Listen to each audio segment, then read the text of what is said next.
Hello，大家傍晚好，我是丁丁。那今天我们来聊一下关于这一个咳嗽。大家其实知道吗？咳嗽其实是我们身体的一个免疫反应来的。就是说，如果当我们的肺部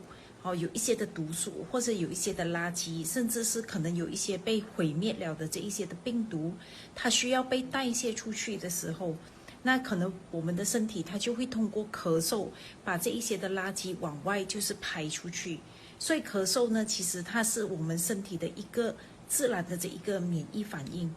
当然，当我们一个人咳嗽的时候，记得一定要喝更多的这一个水，因为水呢，它就是好像一个自然的一个清洁剂一样就是能够把我们的身体的更多毒素给排出去。那如果咳嗽的太厉害，当然可能会伤到我们的这个肺部。